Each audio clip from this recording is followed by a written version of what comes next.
Magandang araw sa inyong lahat. Welcome sa aking channel, sa ating mga subscribers and followers, sa mga taga-subaybay natin. Magandang araw sa inyong lahat.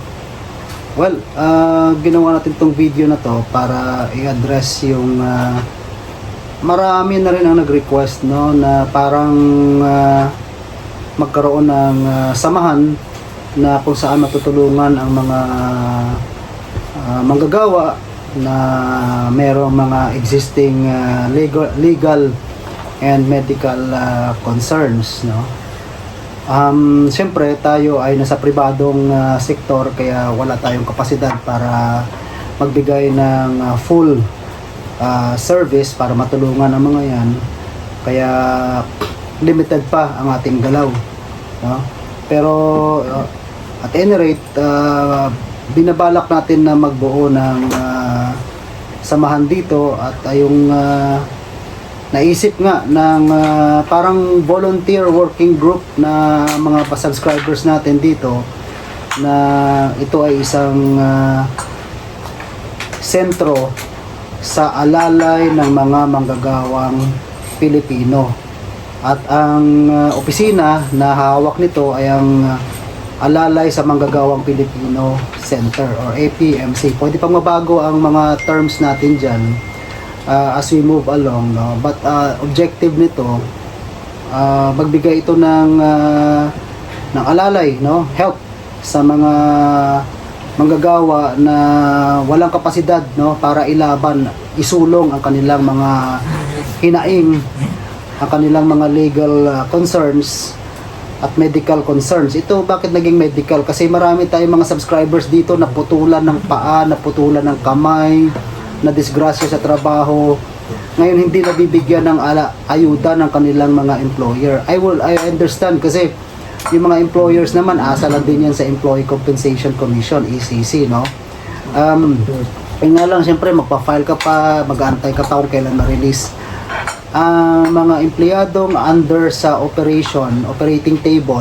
Minsan ang operation kailangan magawa na sa'yo bago pa ma-release ang iyong benefits sa Employee Compensation Commission. So especially kapag kayo mga injury sa buto, ganyan, hindi makakapag-antay ng ganong kahabang panahon, no. Ito ang purpose niyan ng kung sakasakaling mabuo na APMC natin, alalay sa AMPC, sa Manggagawang Pilipino Center. Yan ang pinaka-objective natin dyan. So in the meantime, i-form natin itong grupo na to, yung samahan na to, with the end view of helping each other, no.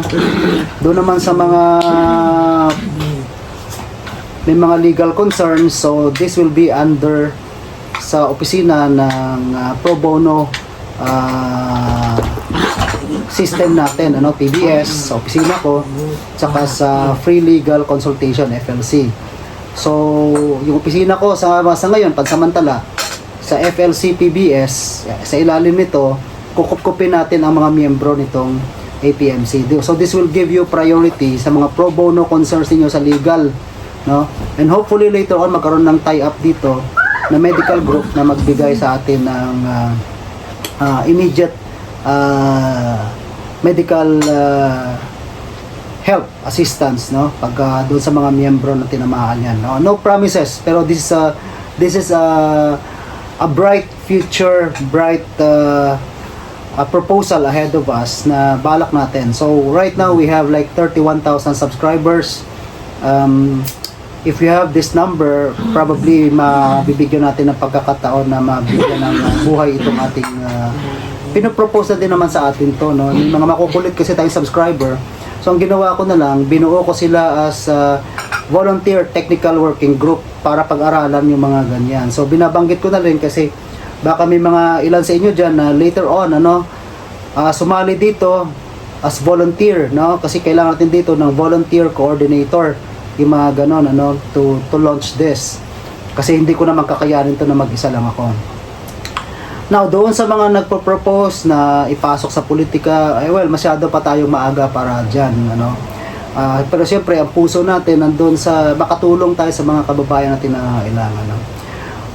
Nitong vlogging na ginagawa natin, we have seen so far kung ano yung problema ng mga manggagawa, problema ng mga tao, etc. No? So, ang gagawin dyan na parang magkaroon ng more exposure, no, and more coverage in terms of public service sa part na to.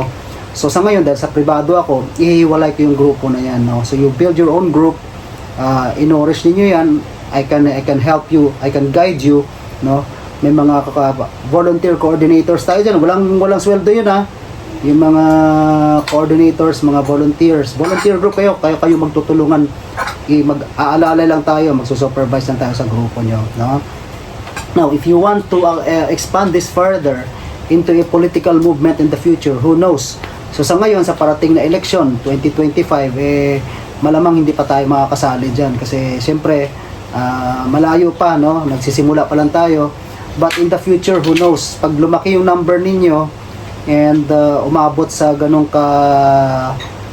karaming members na dito sa AMPC, malay natin, no, awa ng Diyos at maging isang strong political group kayo, political movement, and I can help you, no? I can help you along the way.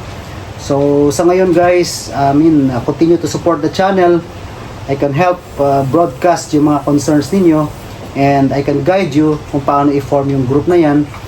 Salamat sa mga subscribers natin na nasa likod nitong ating programa, yung ginagawa nila ngayon. Meron tayong core group na dito na gumagawa, na nag-aaral dyan. Ito yung mga initial volunteers natin sa technical working group, mga walang sahod dyan, pero ginagawa nila yung framework nitong inaasam-asam para sa mga manggagawang Pilipino na mayroong mga kaso at mayroong mga concerns sa medical and legal, no? So later on, mga coordinators, so this early, maraming salamat sa inyo, pero syempre ang goal natin is to be able to offer yung services. Ako, consultation basis lang ako. Yung group ninyo, aalalayan ko, no, na mapatakbo ninyo ng maayos yan, pero it's your group, it's your team, it's your center, kayo yan, ano. So ang role ko lang naman dyan is to oversee, no, in terms of legal supervision, etc. So i-connect natin yan sa mga tao, mga opisina na makakatulong sa inyo, but I have a feeling na you will soon be a strong political force na pwede ninyong ilapit sa mas malawak pang saklaw ng ating sambayanan, ano. I don't know kung ano magiging future, but there's a big hope for that, no? Kasi immediate concerns ang nakikita ko na hindi ngayon nasasagot, na maaring maabot ng mga nangangailangan through your group, yung AMPC na gusto ninyong buuhin. So sa mga volunteers and coordinators in these initial steps, maraming salamat sa inyo. And ito na, binigyan ko na kayo ng audience dito sa aking channel. So ituloy nyo lang yung balak ninyo kung yan ay gusto niyo yung gawin. And hanggat taos sa puso ninyong ginagawa yan at malinis ang inyong intention, well, support ang aking opisina para sa inyo, and hopefully, no, ma-launch na ninyo yan, and maging isang malaking political force kayo in the future.